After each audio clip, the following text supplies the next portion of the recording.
Friends, आज हम बात करने वाले हैं लिफ्ट मूवी के बारे में, जो अभी रिसेंटली 2024 में रिलीज हुई है। मूवी की शुरुआत इटली के वेनिस शहर से होती है, जहां एक आर्ट एग्जीबिशन चल रहा होता है और वहीं हम इंटरनेशनल चोर साइरस को भी देखते हैं। अब साइरस आर्ट एग्जीबिशन हॉल में जाता है। वहां उसकी टीम के दो और मेंबर डेंटन और मेशुंग पहले से ही होते हैं और वहीं इंटरपोल एजेंट एबी अपनी टीम के साथ साइरस पर नजर रखे होती है। उसे पता होता है कि साइरस आज यहाँ कोई चोरी करने वाला है, लेकिन क्या और कैसे अभी उसके पास कोई इन्फॉर्मेशन नहीं होती है। और वहीं दूसरी तरफ देखते हैं कि साइरस के टीम के लोग मेगन और लुक्स लंदन में एक पेंटिंग की चोरी कर रहे होते हैं। और अब एबी अपने टीम मेंबर से बोलती है कि साइरस इस बार चोरी करेगा तो मैं उसे रंगे हाथ पकड़ूंगी। और वहीं फिर हम ऑक्शन में देखते हैं कि पेंटिंग्स की बोली लगाई जाती है। वहीं अब हम एक पेंटर को देखते हैं जिसका नाम है एनेट, जो अपने आप को मार्क्स से कवर किए होता है और उसकी पेंटिंग होती है एनएफटी, जो आज आर्ट एग्जीबिशन में सेल होने वाली है। एनएफटी की खासियत ये होती है कि उसमें 482 कैमरे लगे होते हैं। वहीं सब लोग बोली लगाते हैं तो साइरस का पार्टनर डेंटन उसकी बोली लगाता है 1.90 करोड़। फिर साइरस उस पेंटिंग को $2 करोड़ में खरीद लेता है। अब एबी को विश्वास ही नहीं होता, साइरस जैसे चोर के पास $2 करोड़ कहाँ से आ सकते हैं। अभी वो सोच रही होती है, तभी मेशुंग अलार्म बजा देती है और वहाँ सभी लोग इधर उधर भागने लगते हैं। मेशुंग और साइरस एनेट को लेकर निकलते हैं और वो एनेट से बोलते हैं कि हम आपकी पेमेंट अपने यार्ड पर करेंगे। अब वो लोग बाहर निकलते हैं तो देखते हैं कि कैमिला एक बोट लेकर पहले से वहाँ इंतजार कर रही होती है। वो सब कैमिला के साथ बोट में बैठकर निकल जाते हैं। दूसरी तरफ हम देखते हैं मेगन लॉकर से पेंटिंग चुराकर एक बॉक्स में बंद करके उसे पानी में फेंक देता है, जहाँ ल्यूक पहले से बोट पे होता है। ल्यूक उस पेंटिंग्स को कलेक्ट करता है और वहाँ से लेकर चला जाता है। अब एबी साइरस का पीछा करती है, लेकिन साइरस की टीममेट मिशुंग एक एक्सपर्ट हैकर होती है। वो वाटर बैरियर कंट्रोल को हैक कर लेती है। वो उसे अपने अकॉर्डिंग ऊपर करती है। जब तक एबी की बोट वहाँ आती है तब तक वो लोग निकल जाते हैं और एबी की बोट उस वाटर बैरियर में फंस जाती है, जिससे वो साइरस का पीछा नहीं कर पाती। अब साइरस अपनी टीम के साथ एक बहुत बड़े और शानदार यार्ड पर आता है, जहाँ साइरस एनेट को बोलता है तुम अपना मास्क हटा सकते हो और तुम हम पर इतना विश्वास तो कर ही सकते हो। फिर एनेट अपना मास्क हटा लेता है और अपना फेस रिवील करता है। फिर साइरस उसे $2 करोड़ ट्रांसफर करता है और वो लोग पूरी रात पार्टी करते हैं। वहीं दूसरी तरफ एबी उस आर्ट एग्जीबिशन की सीसीटीवी रिकॉर्डिंग चेक करती है। वो देखती है कि डेंटन पैर से लंगड़ा नहीं है, वो लंगड़ा होने का नाटक कर रहा है। वो सिर्फ दिखाने के लिए छड़ी लेकर आया होता है। तो एबी कहती है कि हम इसे अब पकड़ेंगे। और दूसरी तरफ हम देखते हैं कि सारे न्यूज चैनल्स एनेट के गायब होने की न्यूज चलाते हैं, क्योंकि वो काफी फेमस आर्टिस्ट होता है, इसलिए सबका ध्यान उस न्यूज पर होता है। अब दूसरे दिन सुबह एनेट ने मोबाइल पर न्यूज क्लिप देखता है, जिससे उसे पता चलता है कि सारे तरफ न्यूज है कि वो किडनैप हो चुका है। फिर वो उन लोगों से पूछता है, क्या तुम लोगों ने मुझे किडनैप किया है? तो साइरस पूछता है कि क्या तुम्हें देखकर ऐसा लगता है कि हमने तुम्हें किडनैप किया है? तो एनेट बोलता है नहीं, क्योंकि वो उन लोगों के साथ ड्रिंक कर रहा था, एंजॉय कर रहा था, पूरी रात पार्टी की। उसे बिल्कुल नहीं लगता कि वो किसी भी एंगल से किडनैप है। लेकिन एनेट उनसे पूछता कि फिर मुझे यहाँ क्यों लाया गया है? तो साइरस उसे बताता है और उसे एक एग्जाम्पल देता है। बोलता है कि मोनालिसा की पेंटिंग $25,000 में बिकी थी, लेकिन इससे किसी को कुछ नहीं फर्क पड़ा जब तक कि वो चोरी नहीं हुई। जब वो चोरी हुई और न्यूज में आई, लोगों को उसकी जानकारी हुई, तो उसी की कीमत 86 करोड़ रुपए हो गई। और इस तरह हमने तुम्हारे किडनैपिंग की कहानी बनाई है, जिससे तुम्हारे एनएफटी का दाम बढ़ जाएगा। वहीं साइरस की एक टीम मेंबर बोलती है कि हमने एनएफटी को 8.90 करोड़ में बेच दिया। ये न्यूज सुनकर सबके सब खुश होते हैं, यहाँ तक कि एनेट भी। अब डेंटन को एबे को लोग पकड़ कर ले जाते हैं। एबे उससे पूछती है कि तुम साइरस को जानते हो? तो बोलता है बिल्कुल नहीं, मैं तो इससे कभी मिला भी नहीं। फिर एबे उससे बोलती है कि तुम्हारे पास इतने पैसे तो है नहीं, तुमने $1.90 करोड़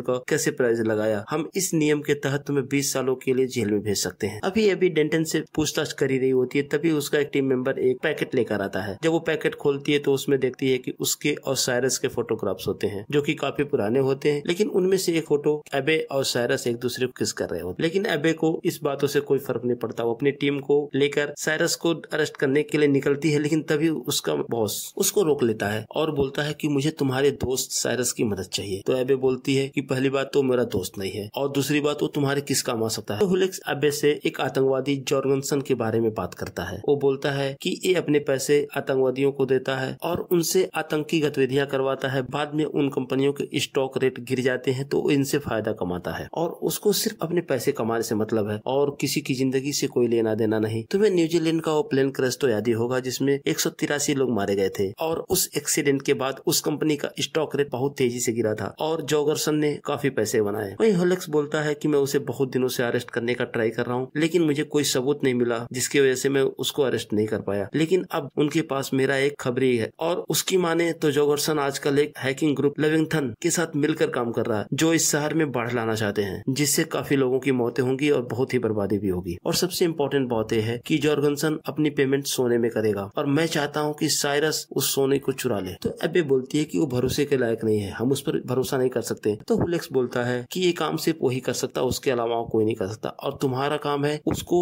इस काम के लिए मनाना। हालांकि एबे इस काम को नहीं करना चाहती थी, लेकिन अब उसके बॉस का ऑर्डर था तो उसे करना ही पड़ा। अबे अब साइरस से मिलती है और बोलती है कि एनएफटी की वजह से तुम्हारी टीम पकड़ी गई और डेंटन, ल्यूक और मैग्नस हमारी पकड़ में है और इस वजह से तुम्हारी पूरी टीम को सजा मिल सकती है। वहीं साइरस एबे से बोलता है कि लगता है तुम उस पेरिस वाली घटना से अब तक नाराज हो। तो एबे बोलती है कि पेरिस में जो कुछ भी हुआ उस टाइम मैं अंडर कवर थी और मुझे ये नहीं पता था कि तुम एक चोर हो, लेकिन मुझे अब इस बारे में कोई भी बात नहीं करनी। उनकी इन बातों से और उस फोटोग्राफ से ऐसा पता चलता है कि ये दोनों पेरिस में 5 दिनों तक आपस में रोमांस किए, लेकिन तब दोनों को नहीं पता था कि एक दूसरे के बारे में। और वही साइरस ये भी बोलता है कि वो सब मेरे लिए टाइम पास नहीं था, लेकिन एबे को उस बातों में कोई इंटरेस्ट नहीं होता। वो बोलती है कि तुम हमारे लिए $50 करोड़ का गोल्ड चोरी करोगे, और वो भी बताती है कि वो गोल्ड जॉर्गनसन नाम के क्रिमिनल का है। तो साइरस बोलता है कि वो तो दुनिया का सबसे खतरनाक किलर है और मैं तुम्हारा काम नहीं कर सकता। तो एबे उसको बोलती है कि अगर तुम मना करोगे तो तुम्हारा फ्रेंड डेंटन पूरी जिंदगी जेल में सड़ेगा, और अगर तुमने मेरी बात मान ली तो मैं तुम्हारे पूरी टीम के सारे गुनाह माफ करवा दूंगी। तब साइरस कहता है कि अगर तुम भी मेरे साथ रहोगी तो मैं ये काम करूंगा, और अगर तुम मना करोगी तो मैं ये डील कैंसिल कर दूंगा। तो फिर साइरस अपनी टीम के साथ मिलता है और साइरस का प्लान सुनने के बाद उसकी पूरी टीम कहती है कि हमें इस चोरी से कोई फायदा नहीं, हम सोना चुराएंगे और चुराकर फिर इन पुलिस वालों के हवाले कर देंगे, हमें क्या फायदा। लेकिन साइरस बोलता है हमारी चोरी पकड़ी जा चुकी है और इसलिए हमें ये काम करना ही पड़ेगा। फिर साइरस की टीम एक काम करने के लिए राजी हो जाती है। अब एबे उस प्लान के बारे में बताती है। वो बोलती है कि आज से 17 दिनों बाद जॉर्गनसन अपने लंदन के बैंक से 50 करोड़ की सोने की ईंटों को ज्यूरिख भेजेगा और इनका वजन करीब 10 टन के आसपास होगा। उन्हें बैंक से कड़ी सुरक्षा में एयरपोर्ट पहुंचाया जाएगा और एयरपोर्ट पर उसे प्लेन में चढ़ाया जाएगा और उस प्लेन से वो सोना ज्यूरिख जाएगा और हमें लंदन और ज्यूरिख के बीच में ही उस सोने की चोरी करनी है। पहले तो सबके सब मना करते हैं, लेकिन बाद में वो लोग मान जाते हैं। वहीं दूसरी तरफ जॉर्गनसन के लोग हुलेक्स के खबरी को पकड़ लेते हैं और उसे काफी ज्यादा पीटते हैं। जॉर्गनसन बोलता है कि तुम्हें इंटरपोल वालों ने पकड़ा और तुरंत छोड़ भी दिया, ऐसे कैसे? तो बोलता है कि मैंने आपके बारे में ज्यादा कुछ नहीं बताया। तो जॉर्गनसन बोलता है तुमने जितना भी बताया उससे भी मेरा बहुत कुछ नुकसान हो सकता है, और उसे वही मार देते हैं। अब सीन शिफ्ट होता है और हम साइरस और एबी को देखते हैं। दोनों आपस में बात कर रहे होते हैं। तो जहाँ एबी बोलती है कि जब मैं छोटी थी तो मेरी माँ स्कूल की प्रिंसिपल हुआ करती थी और उस स्कूल में एक काफी पुरानी पेंटिंग थी। मेरी माँ उसे बेचना तो नहीं चाहती थी, लेकिन एक रात किसी ने उस पेंटिंग को चुरा लिया। मैंने उसी दिन डिसाइड किया कि मैं उस चोर को पकड़ कर ही रहूंगी, लेकिन मैं आज तक उसे पकड़ तो नहीं पाई, लेकिन एक इंटरपोल एजेंट जरूर बन गई हूँ। अब साइरस अपनी टीम से बात करता है और कहता है एक दूसरा प्लेन भाड़े पर लेंगे जो कि गोल्ड ले जाने वाली प्लेन से छोटा होगा और कैमिला उस प्लेन को उड़ाएगी। जब हम उस प्लेन के पास जाएंगे तब हम रडार के सिग्नल को डाइवर्ट कर देंगे, जिससे उन्हें सिर्फ एक ही प्लेन दिखेगा। उसके बाद साइरस और उसकी टीम एक लड़के से मिलते हैं जिसके पास एक प्राइवेट प्लेन होता है। तो साइरस उस प्लेन को भाड़े पर मांगता है। पहले तो वो लड़का मना करता है, लेकिन बाद में राजी हो जाता है। अब वो लोग उस प्लेन के अंदर जाते हैं। अंदर से प्लेन काफी अच्छा होता है और वहीं उसमें काफी एडवांस चीजें भी लगी होती हैं। उन सब चीजों को रिमोट से कंट्रोल किया जा सकता था। उनमें सबसे अच्छी बात होती है कि उस प्लेन के निचले वाले हिस्से में एक बड़ी सी एलईडी स्क्रीन लगी होती है जिस पर हम कुछ भी डिस्प्ले कर सकते हैं। अब साइरस की पूरी टीम काम पर लग जाती है। हम देखते हैं कैमिला प्लेन को उड़ाने की प्रैक्टिस करती है और वहीं मिशुंग उस प्राइवेट प्लेन को रडार से गायब करने के लिए एक PSI नाम का डिवाइस बनाती है। वहीं वे एयर ट्रैफिक कंट्रोल की हेल्प के लिए हैरी से मिलते हैं जो कि एयर ट्रैफिक कंट्रोल डिपार्टमेंट में काम करता है। साइरस उसे पैसे ऑफर करता है तो हैरी उनकी हेल्प के लिए रेडी हो जाता है। वहीं दूसरी तरफ साइरस की पूरी टीम टीवी पर एक न्यूज देखती है जहाँ बताया जाता है कि हैकर्स ने वाटर सिस्टम को हैक करके सिटी में बाढ़ ला दिया है और ये काम किसी और का नहीं जॉर्गनसन का हो सकता है। अब साइरस को ये मामला सीरियस लगता है। अपनी टीम को बोलता है कि इस काम में बहुत ज्यादा रिस्क है और इसलिए मैं तुम सबकी जान खतरे में नहीं डालूंगा और ये काम अब नहीं करना है। हम ये काम यहीं पर छोड़ रहे हैं। मैं इस डील को कैंसिल करता हूँ। लेकिन साइरस की टीम ये रिस्क लेने के लिए तैयार हो जाती है। वो बोलते हैं कि हम ये काम जरूर करेंगे। अब सीन शिफ्ट होता है और जॉर्गनसन को लेविथन हैकर ग्रुप से कॉल आता है और लड़की बोलती है कि हमने हमारे काम का सबूत दे दिया ये बाढ़ लाकर। तो जॉर्गनसन बोलता है कि अब तुम बाढ़ को रोक सकती हो। तो लड़की बोलती है हमारा सोना तैयार रखना। वहीं दूसरी तरफ मिशुंग प्राइवेट प्लेन को रडार से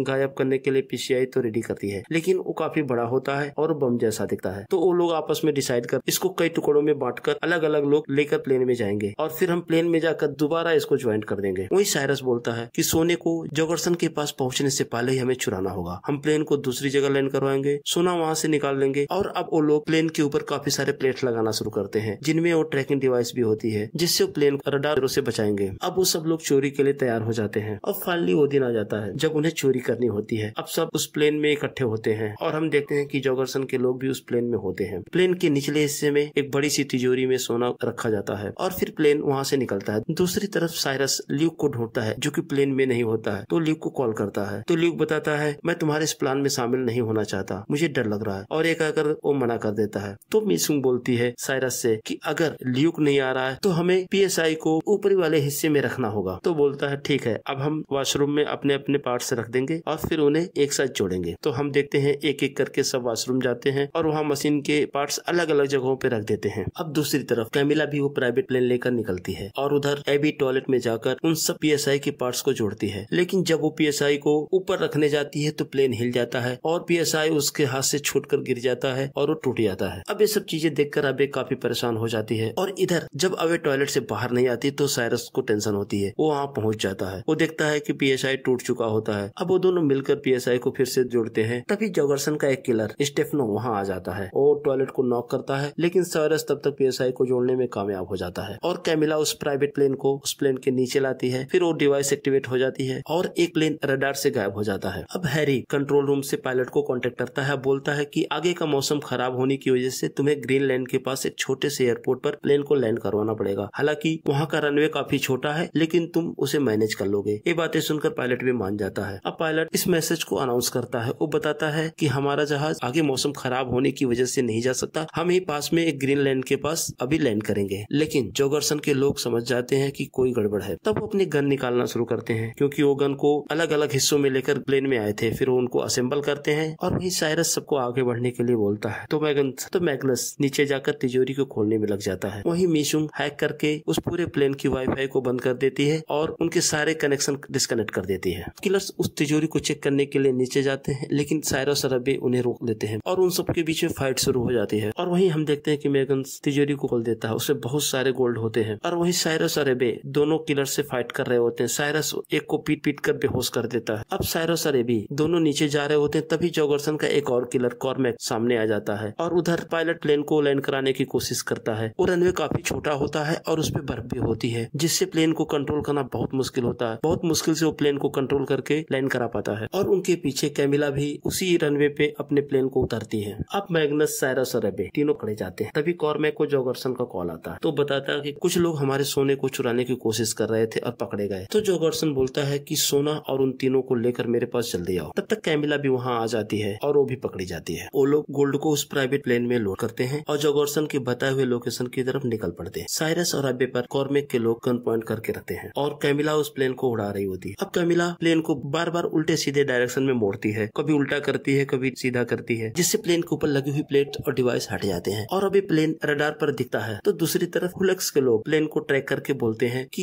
ये प्लेन जहाँ लैंड करेगा वहाँ पर जॉगरसन का एक फार्म हाउस है, तो तुम्हें वहाँ पर पुलिस फोर्स को लेकर जाना चाहिए। लेकिन हुलेक्स मना कर देता है। वो बोलता है कि हमारे पास पर्याप्त सबूत नहीं है, तो वहाँ हम रेड नहीं कर सकते। लेकिन हुलेक्स उस प्लेन के बारे में मिलिट्री वालों को बता देता है। वो बताता है कि उस प्लेन में कुछ टेररिस्ट हैं जो कि नुकसान पहुंचा सकते हैं। तभी तो 2 फाइटर जेट उस प्राइवेट प्लेन के पीछे आते हैं और उन्हें चेतावनी देते हैं, लेकिन जॉगरसन के लोग कैमिला को जवाब देने से मना कर देते हैं। फाइटर प्लेन से फाइनल मैसेज आता है कि अगर 60 सेकंडों के अंदर आपने जवाब नहीं दिया तो हम आपके प्लेन को मार गिराएंगे। तभी कैमिला उस प्लेन को उल्टा कर देती है, तो उन किलर के हाथों से गन छूट जाती है। अब साइरस और अबे मौका पाकर उनसे फाइट करते हैं और दूसरी तरफ हम देखते हैं अबे मौका पाकर प्लेन के नीचे वाले स्क्रीन पर लिखती है कि प्लेन में सिविलियंस है और ये प्लेन हाईजैक हो चुका है। तो फाइटर जेट के पायलट अपने सीनियर को मैसेज देते हैं कि इस प्लेन में सिविलियंस हैं और हम उन पर अटैक नहीं कर सकते। फिर उन्हें वापस बुला दिया जाता है और बोला जाता है कि हम इस प्लेन को ट्रैक करेंगे, जहां ये लैंड करेगा वहां पे हम मिलिट्री ऑफिसर्स को भेजेंगे। और दूसरी तरफ हम देखते हैं उस हैकिंग ग्रुप के लोग जॉगरसन को मिलने आते हैं और उनकी लीडर एक लड़की होती है। वो पूछती है कि हमारा सोना कहाँ है, क्योंकि तुम्हारा प्लेन उस एयरपोर्ट पे लैंड नहीं हुआ। तब जॉगरसन बोलता है कि वो मेरा ही प्लान था और 1 घंटे में वो प्लेन सोना लेकर यहीं पर आएगा। तो वो लोग बोलते हैं अगर 1 घंटे में सोना आ जाएगा तो ठीक है, नहीं तो हम तुम्हारे सारे पैसे हैक करके चुरा लेंगे। और इधर हम देखते हैं साइरस और अबे उनसे फाइट कर रहे होते हैं और उनमें से एक किलर कैमिला पर जाकर हमला करता है, जिससे कैमिला को चोट लग जाती है और उसका हाथ टूट जाता है। वहीं दूसरी तरफ हम देखते हैं अबे प्लेन का दरवाजा खोल देती है, जिससे एक किलर बाहर चला जाता है और मारा जाता है। दूसरे किलर को भी मारकर वो साइरस और अबे कैमिला के पास आते हैं और प्लेन को कंट्रोल करते हैं। बहुत मुश्किल से वो प्लेन को लैंड करवा पाते हैं। प्लेन काफी टूट जाता है। जब तक वो जॉगरसन के फार्म हाउस तक पहुंचता, प्लेन टूट जाता है और सोना उसमें से निकल कर बिखर जाता है। अब कैमिला, साइरस और एबे तीनों पकड़े जाते हैं, लेकिन साइरस वही देखता है कि प्लेन में लगे हुए कैमरों में से एक कैमरा अभी भी बचा हुआ है जो कि इनकी तरफ ही पॉइंट कर रहा है। तो जॉर्गनसन पूछता है कि तुम तीनों कौन हो? तभी उसका आदमी बताता है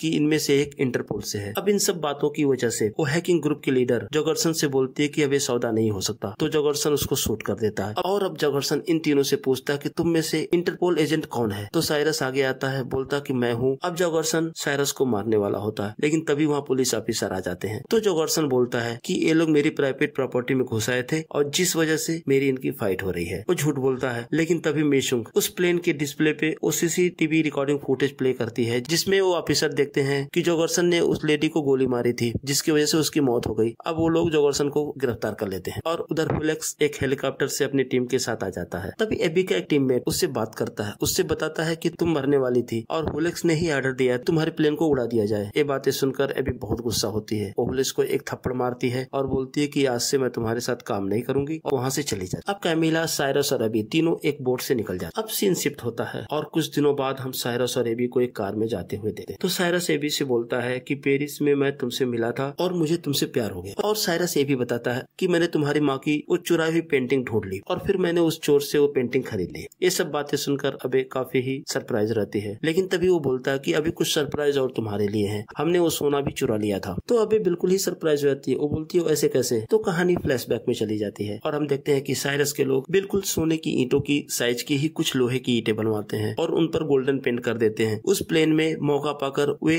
असली सोने को नकली सोने से बदल देते हैं और असली सोने को वो प्लेन से बाहर फेंक देते हैं। उसमें एक ट्रैकिंग डिवाइस और कुछ मशीनें लगी होती हैं जिसको ल्यूक सही सलामत लैंड करवाता है। अब पूरी टीम एक तालाब के पास इकट्ठा होती है। वो लोग साइरस की तारीफ करते हैं, लेकिन साइरस कहता है ये मेरा काम नहीं, मेरी टीम का काम है। तभी उन्हें एक रिमोट दिया जाता है और बताते हैं कि बटन दबाओ। अब एबी उस बटन को दबाती है तो उस तालाब से उस सोने का बॉक्स बाहर आता है। पूरी की पूरी टीम बहुत हैप्पी होती है और वही साइरस एबी से बोलता है कि तुम्हारा हमारी टीम में स्वागत है। तो फ्रेंड्स, इसी के साथ ये मूवी यहीं पर समाप्त हो जाती है। आप फ्रेंड्स कमेंट सेक्शन में हमें जरूर बताएं आपको ये मूवी कैसी लगी और अगर आपको हमारे वीडियोज पसंद आते हैं तो प्लीज इस चैनल को सब्सक्राइब करें। धन्यवाद।